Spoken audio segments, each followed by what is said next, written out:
So I'm Maria. I'm working in a WaterPIP project as a research assistant with Wageningen University.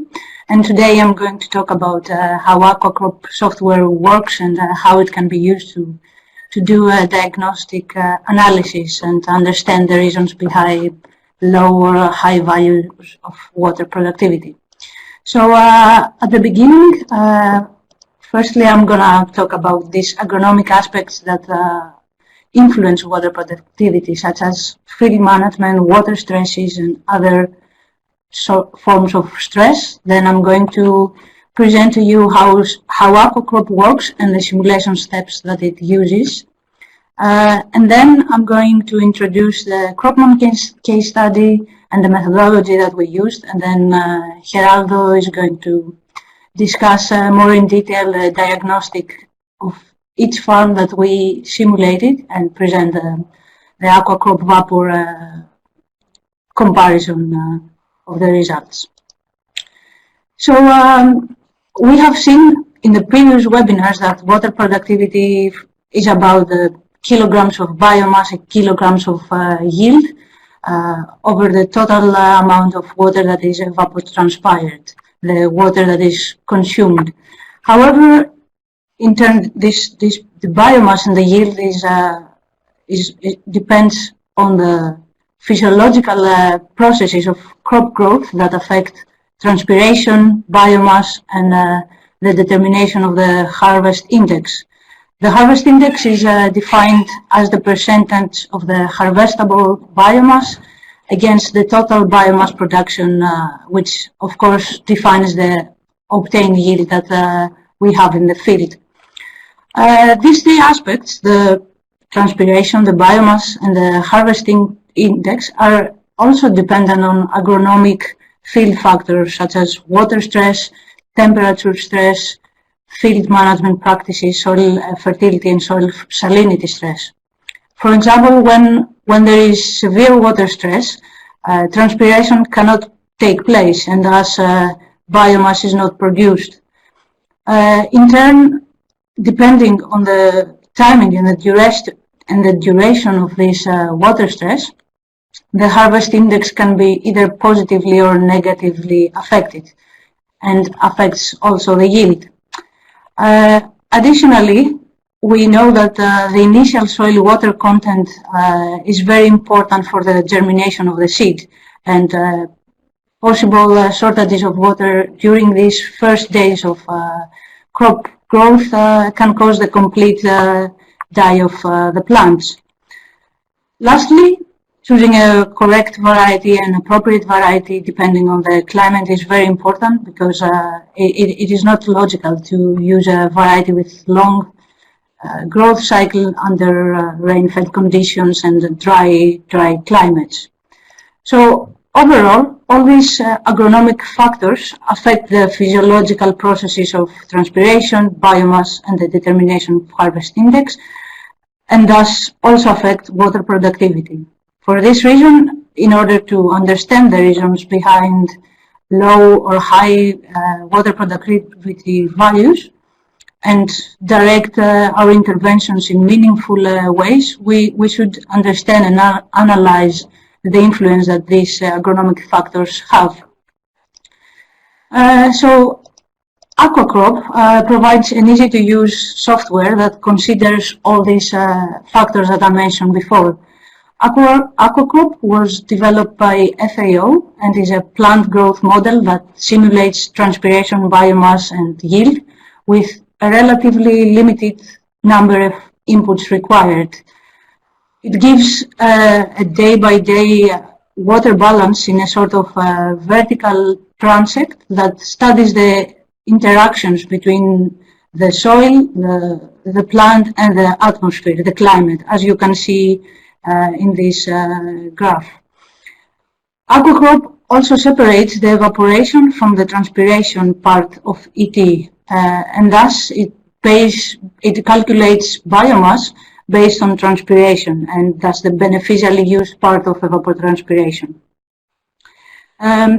AquaCrop can be used in herbaceous crops such as barley, cotton, maize, or wheat, and is freely available in the link that I have put in the bottom of this slide. So let's have a look at the steps that AquaCrop follows in order to do the simulations.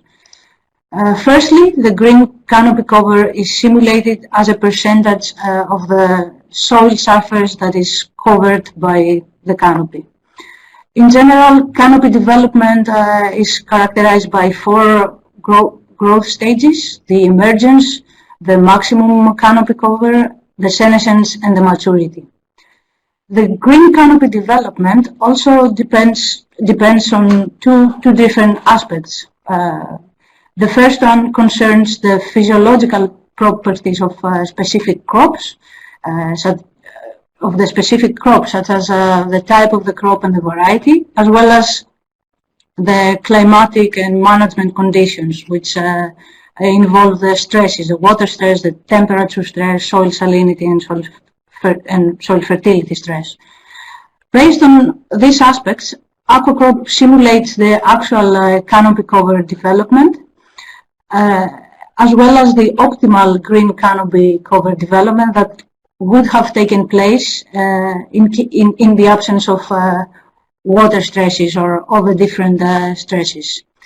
In this sense, AquaCrop can also provide insights in terms of production and productivity gaps. In the second step, the transpiration is simulated. As we see in this brief flow diagram, canopy cover is also used in order to simulate transpiration. Transpiration is also affected by severe water stress. As I mentioned before, severe water stress or aeration stress due to excess water can cause stomatal closure and thus reduce transpiration. Additionally, transpiration is affected by soil salinity and cold stress. Moving to the third step that AquaCrop uses is the simulation of the biomass. As I said before, AquaCrop calculates biomass production based on transpiration, and thus the productive portion of evapotranspiration. Biomass is proportional to the cumulative amount of water transpired. So the more transpiration, the more biomass production, and thus there is a linear relationship between those two aspects. AquaCrop uses this aspect to calculate the biomass water productivity star, which is normalized for the climate and the CO2 concentration. As we see in this graph, the biomass water productivity star has a different range of values between C3 and C4 crops. So AquaCrop also distinguishes between the photosynthetic capacities of different types of crops. Soil fertility stress affects also this photosynthetic capacity of the crop and thus the biomass production in total. This can also be seen in the equation that is just below the graph, as soil fertility refers to this Kc factor. The fourth step of AquaCrop simulation is simulating the yield, which is based on the harvest index. So the harvest index depends on can be changed based on two different parameters, let's say. The first one refers to adjustments that take place due to cultivar specific requirements and are taking place, for example, when we have a failure of pollination or insufficient green canopy cover that results in that the crop cannot reach the maturity level. The second set refers to water stress, severe or mild, that can have either positive or negative effect on the harvest index. As we can see in the picture, stresses before the reproductive phase and mild stresses during the yield formation can increase harvest index, while more severe water stress during yield formation decrease the harvest index. So having said that, having understood a bit the background of how AquaCrop works, I will introduce the case study, the Cropmon case study, that we apply the AquaCrop simulation model. Our analysis was about 2 commercial wheat farms and 3 subsistence maize farms in Kenya, and our calculations were based on the field visit and master's thesis research of Michiel Koesters of 2019.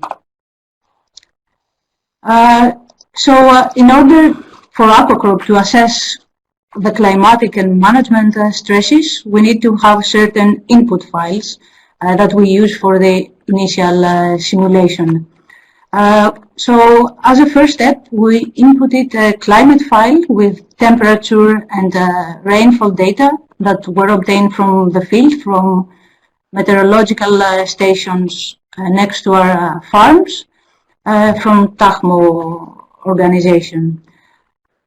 Then, regarding the specific crop characteristics, we inserted the planting date and the plant density based on field data. Regarding the rooting depth, we assumed, based on the literature, rooting depth of 1 meter for wheat farms and 0.9 meter for maize farms. Lastly, regarding the specific crop growth stages, we used the default AquaCrop values for wheat and maize that define the time that it takes for the crop to reach the next stage. In the next step, we had the management file, and since all farms were rain-fed, we didn't include any irrigation schedule or irrigation inputs. In this file, we also inserted the soil. We assumed some soil fertility stress, and for the wheat farms, since they are commercial, we assumed a relatively good soil fertility. So we assumed a stress of 15% soil fertility stress and 10% of weed infestation, while in the subsistence farms, maize farms, we assumed a level of soil fertility of 40% and 15% of weed infestation. As I will discuss later, we used this parameter to validate the results of AquaCrop with the field data. Lastly, in the soil file, we added the soil type based on soil classification maps. And since the rooting depth of wheat and maize is relatively small, we assume no interaction with the groundwater table.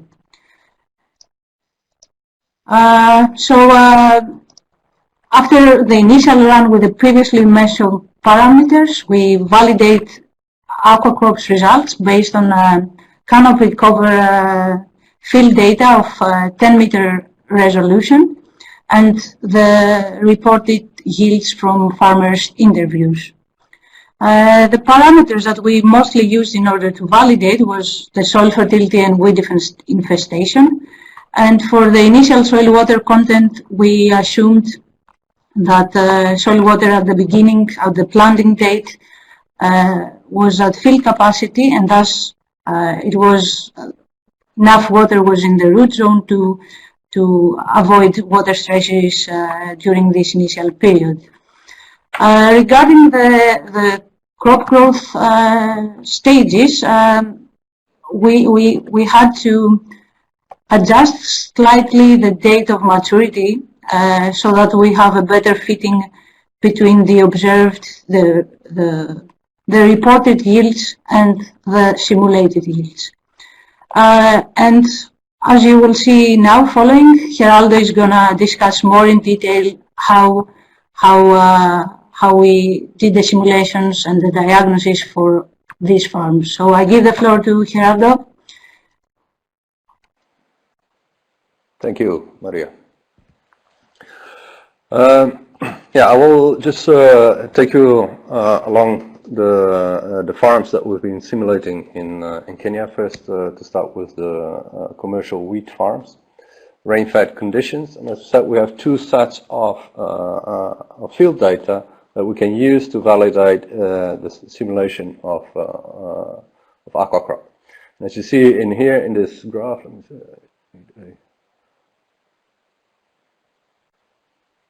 my pointer works.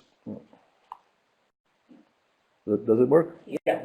Okay, because I can't see it myself. But so here you see these black dots, and those are basically the canopy cover data that we obtained through the NEO satellite images over the growing season. So that gives an idea. Okay, how did the canopy develop in this field during the growing season? The other set of data that we have to validate is the reported yield by the farmer. So in this case, the 3.34 tons. And as Maria explained, we have a given climate, we have the soil data that we put as an input, and then we can play with either the soil fertility or the wheat infestation to try to come up with the best match based on the canopy cover data that we have and the reported yield. And we're not touching yet the internal crop specific parameters that define the growth stages, because basically we don't have detailed enough information to do that. But in this case, what we see, and here you see the result, is if we set a soil fertility stress of 25% and a wheat infestation of 10%, we get a reasonable result. The observed yield, or the simulated yield, is very close to the observed yield, and we are fairly okay. It's not perfect, but it's a reasonable simulation of the canopy cover. So the simulation in AquaCrop seems to work quite nicely.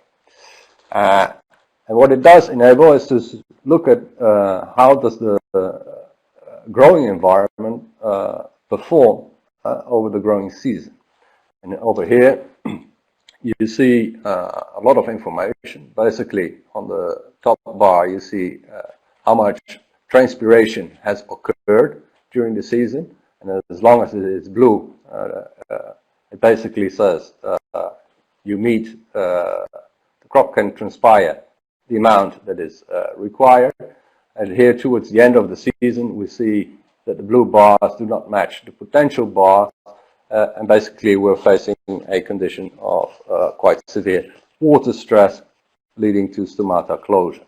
And that is, we can see immediately here in the graph underneath, which is basically an indication of how much water is available in the soil, in the root zone.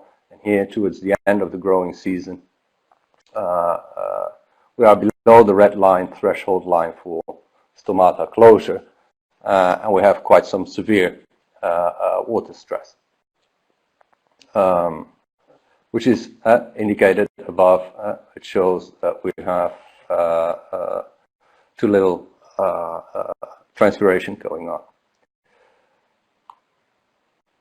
Looking at a canopy cover, immediately we see that we stay below quite from the beginning, from the season, we stay below the potential. And that has to do with two factors. It has to do with the fertility stress that we impose. So we're, in this case, 15% fertility stress. But also, during the early stages of the growing season, we see that the water level drops below the green threshold line, what we call the mild water stress. That is basically the the crop is losing its turgor pressure. It does not have enough force to really expand its canopy development. And in AquaCrop, that's defined as the canopy expansion stress. So that is another water stress limitation on the growth of the crop. And so basically, we're saying quite, we see that throughout the season, the canopy cover stays substantially below the potential canopy cover, and that will have an effect in terms of the biomass that is being produced and the yield that is produced. So we have a biomass production of only, in this case, of 7.9 tons per hectare and a yield of 3.45 tons per hectare. And we can see that different stresses are playing a role in here. So it's the fertility stress that affects the amount of canopy that can be developed. We have in the early stage of the season, we have actually too much water, too much rainfall, which is leading to a little bit of aeration stress. Then going into the canopy expansion or the emergence, we have mild water stress, which restricts our canopy development. And later on in the growing season, just as the flowering season is starting, we basically have, or coming to an end, we have a severe water stress, which is leading to stomata closure. So it's a combination of stresses that all accumulate and have their effect in terms of the total biomass that is being produced, but also on the harvest.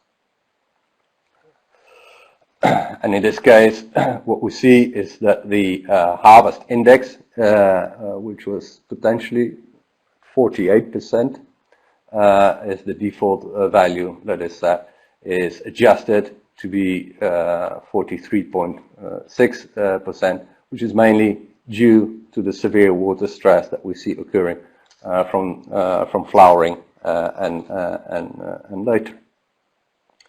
It also provides us a bit with an opportunity. So looking at what could you do in such a condition, in such a case. And basically, what are the management options for a farmer in these conditions, which are rain-fed? Most obvious is, of course, to eliminate the fertility stress. So what will happen if we would be able to provide enough fertility to this crop? Would that have helped?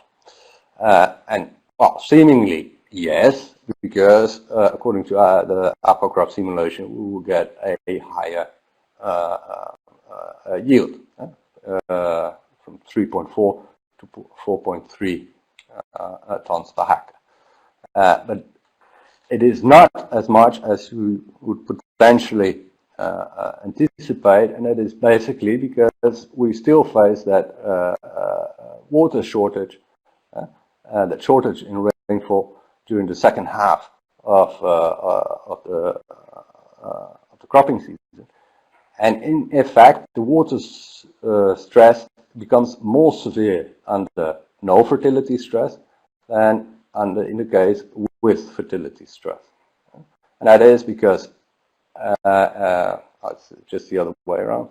So here the water stress is severer without fertility stress than with fertility stress. And why is that? Because in this case, now with no fertility stress, we can immediately see we have a full canopy development in the early stage of the crop season. But we are basically consuming more of the water stored in our soil at an earlier stage of our growing season. So providing fertilizer in this case has some effect, and it will have a measurable effect in increasing the yield, but it will not increase it as much as you would hope for, simply because we don't have enough water left during the second half of the growing season to provide a higher production.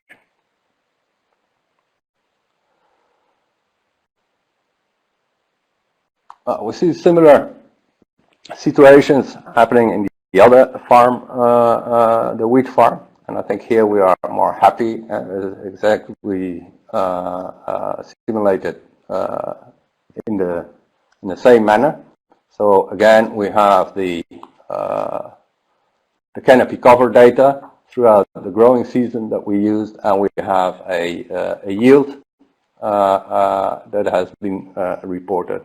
And in this case, we were able to get a much better match between the canopy simulated and the canopy that we have observed with the satellite images. So we're quite confident that the default settings for the wheat crop, as they are provided in AquaCrop, where they define the growing stages in growing degree days, is working quite well for this case of the wheat farms in Kenya. So basically, we are validating that that basic crop file for wheat in this case.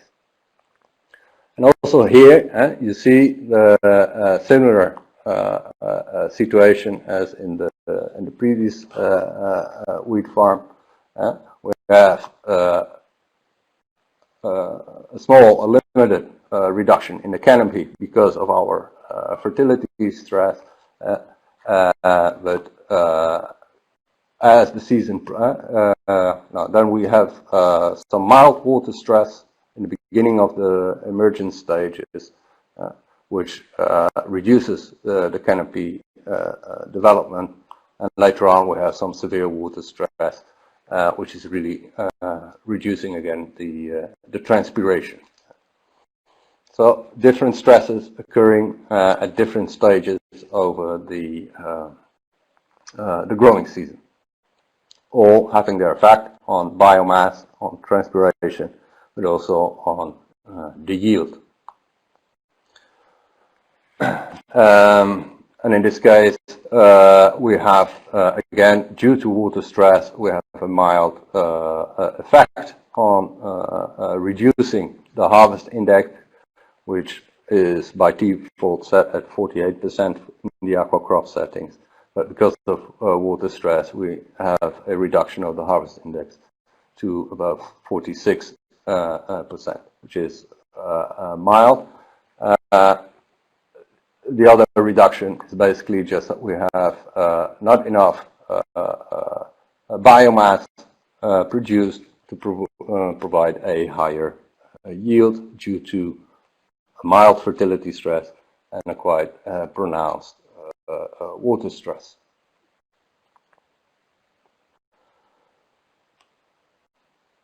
What we like with the application and what we show with the second farm is that the default crop settings for the wheat, in this case, seem to work well.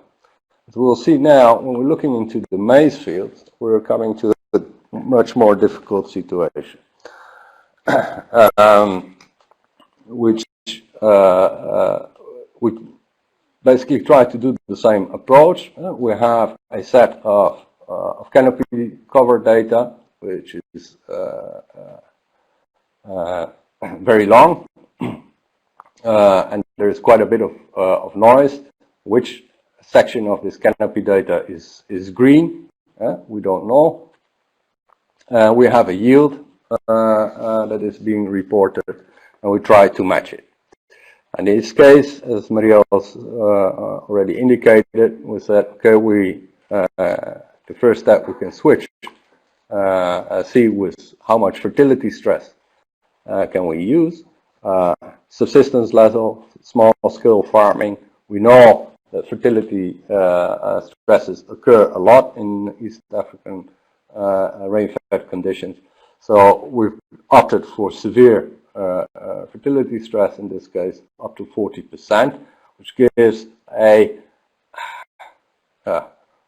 not a very good match, but the statistics are not good.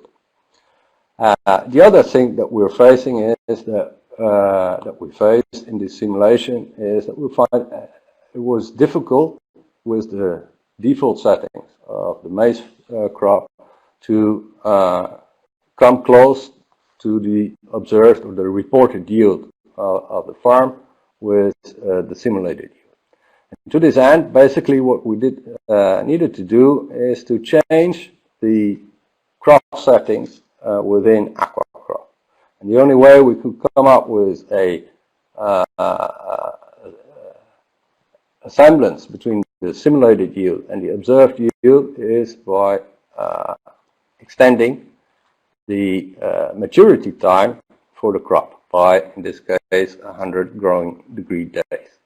And basically now we're entering into a dangerous situation from a crop simulation point of view, because we're manipulating the basic crop settings within AquaCrop. And normally what you would like to do is to have do that on a proper calibration, where you then have detailed information exactly about the canopy cover, but also on the different growth stages in the field, so that you know, okay, now my crop is starting emergence on this day, and the canopy cover is so much, and it starts with flowering on this date, and the canopy cover is so much, and the same for maturity and so on. But in the absence of this detailed data, where we have a very clear link between the canopy cover, the date, and what growing stage the crop is, basically we lack the information to do a proper calibration of the canopy development for this crop.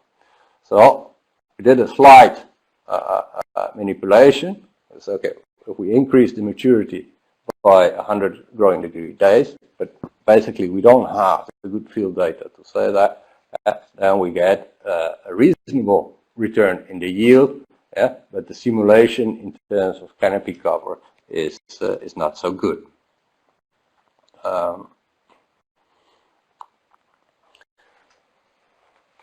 But okay, it gives an idea of what may have happened, and I think here you clearly see that the contrasting situation is we have much more water during the growing season, and actually we have extended periods like here and here, where we have too much water in the field, which reduces transpiration, and with that also some of the biomass production, because of too much water in the soil.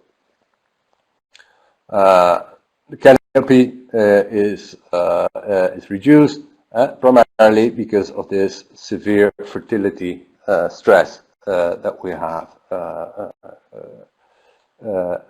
introduced.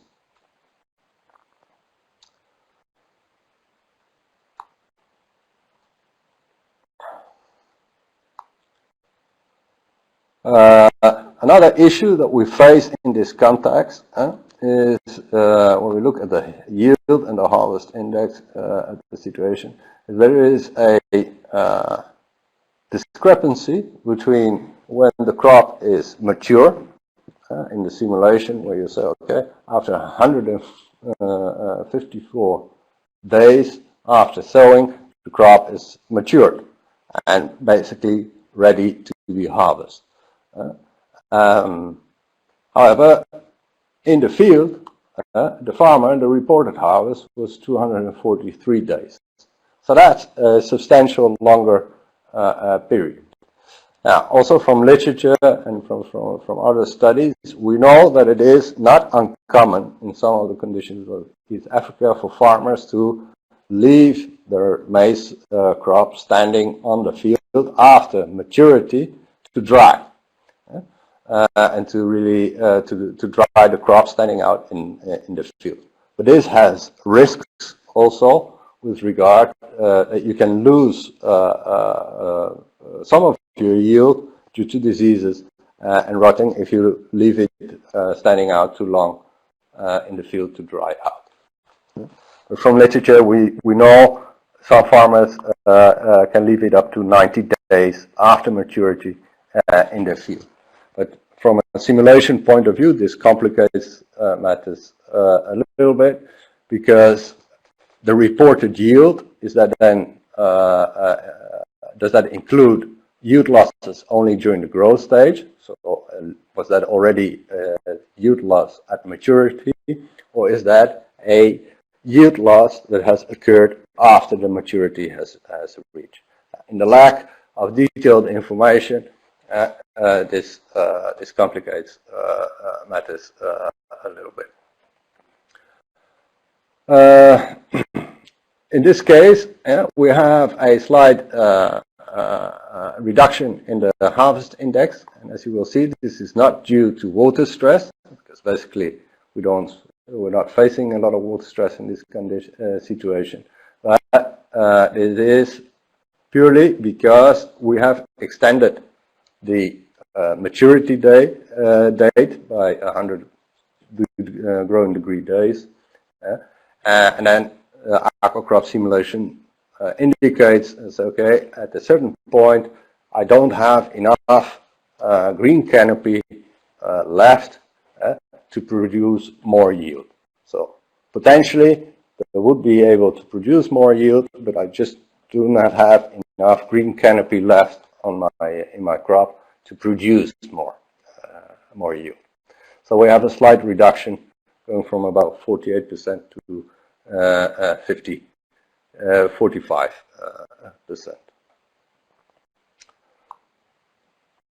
Similar situation in the maize, in another maize field. Again, we need to assume very high levels of fertility stress in order to come to some reasonable amount of a fit between the canopy simulated and observed and the yield. In this case, however, to really come up with a good fit between the yields, we had to extend the maturity even more, with 500 growing degree days. And we know that the maize variety that is grown in this farm A is different than the maize variety in farm B, whereas for the two wheat farms, we know that both farmers used exact same variety of wheat. Now we're dealing with situations of different varieties, which we would expect to have slightly different settings in their crop settings in AquaCrop. So we don't have a very good simulation of the canopy cover, but in the absence of additional detailed information, we're not able to come to a proper calibration of the crop settings for this case. This is what we have to deal with. So I have to be a little bit cautious with interpreting the numbers and the results. Interesting here, I think, if you reflect it to the other maize farm, we clearly see, okay, we have, again, we're dealing with the issue of fertility stress that we induce, which is reducing the amount of the canopy. But we have much more water scarce situation towards the end of the season, with poor rainfalls occurring. So that is affecting the biomass, and may also affect the growth stages. And in addition to that, we have temperature stresses, where there is considerable cold stresses occurring during this growing season, which further affect the crop growth and the crop transpiration and production.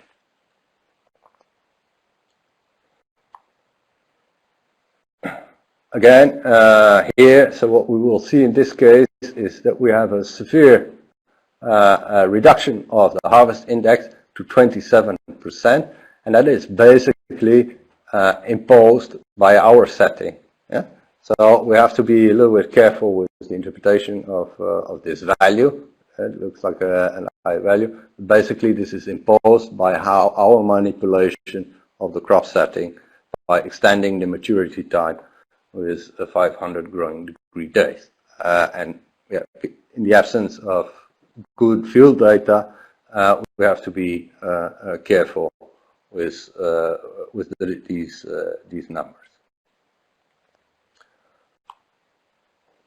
Now we have a final maize farm, maize M, and here again a third variety of maize is used. We again used the same approach. We had to impose a fertility stress of 46% and a weed infestation of 15%. But we get a much better fit between the observed canopy data.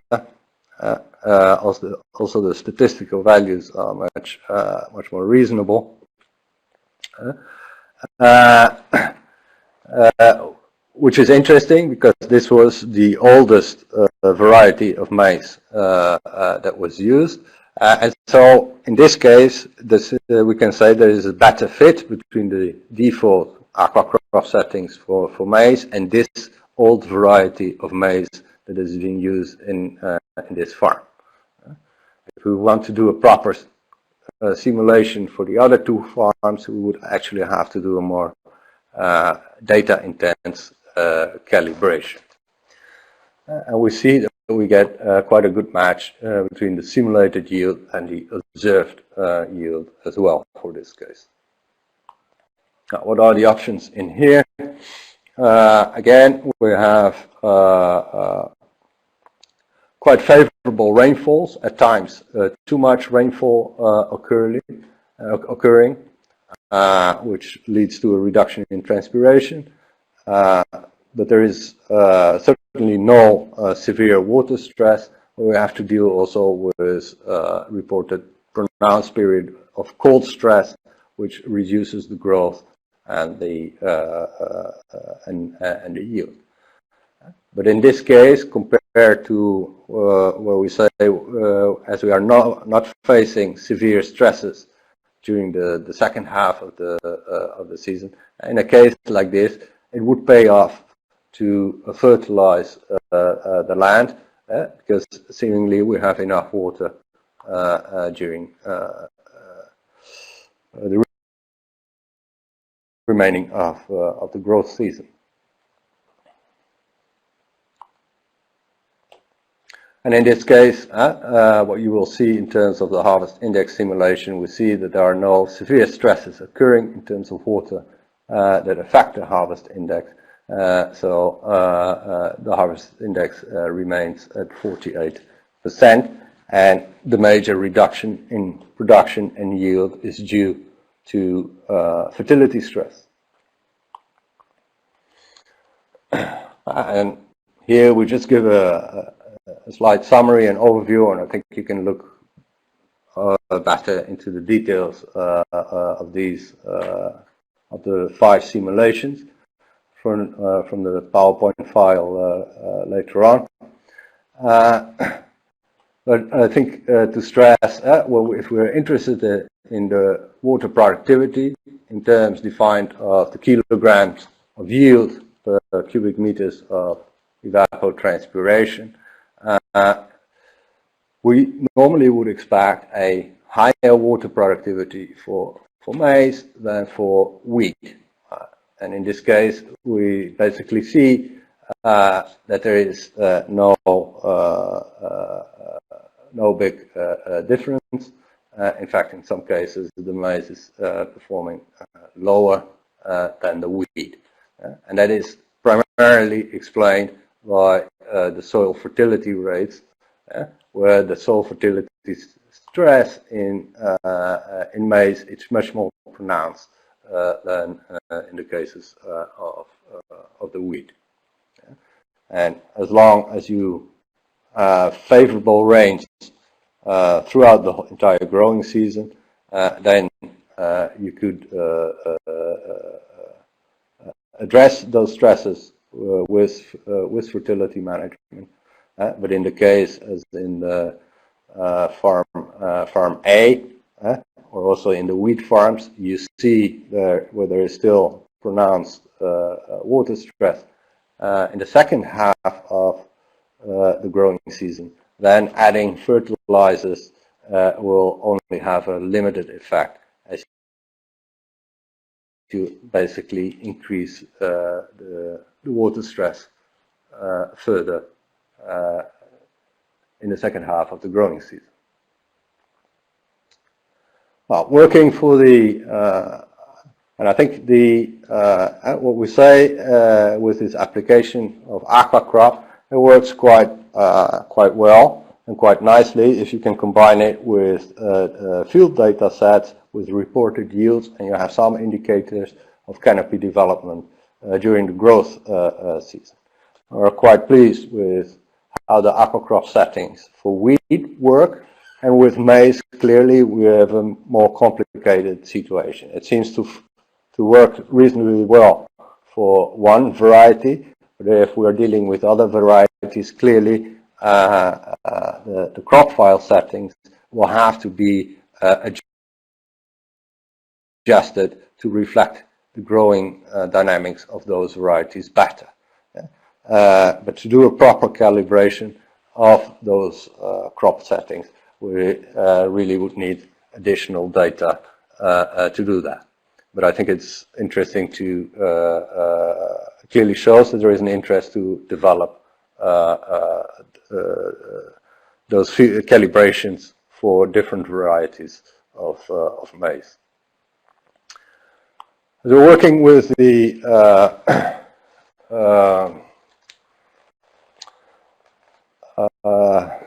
yeah, I think this is already discussed. So we're working with the WaterPIP project. We're also interested to look at and see we can apply the AquaCrop to the very different or a very detailed simulation of the production in the field. But how does this compare with the WaPOR analysis and the WaPOR database? So what we've done for 5 fields or 4 fields in this case, one wheat farm you see here on the left, 40 hectares, and 3 maize fields of smaller scale with 1 to 2 hectares, and I think the largest of that one is 4 hectares.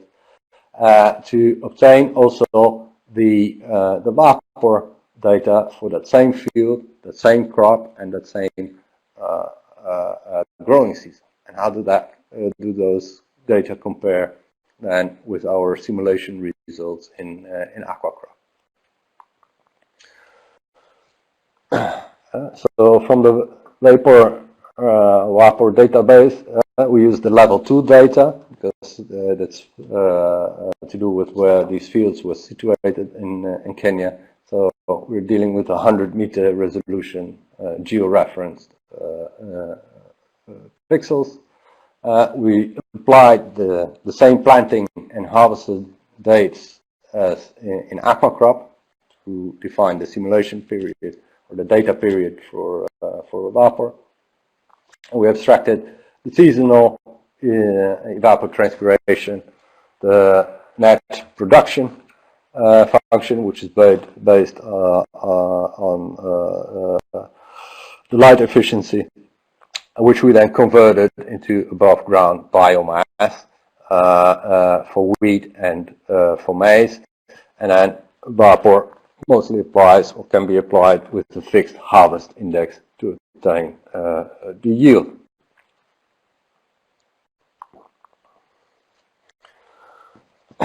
And here in this table we see the results coming to side by side.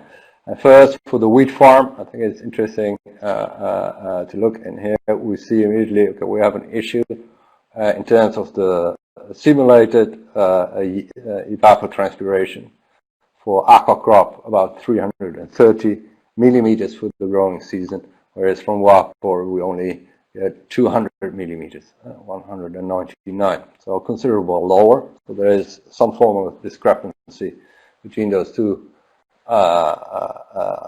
data, where we need to look for further detail what is happening. The same we see basically in terms of biomass.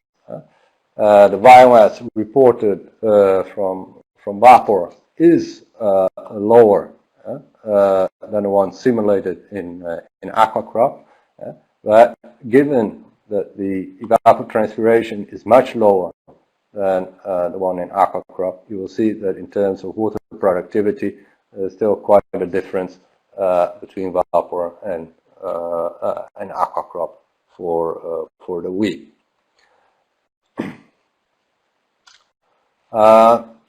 When we look at the maize situation, this is becoming more pronounced.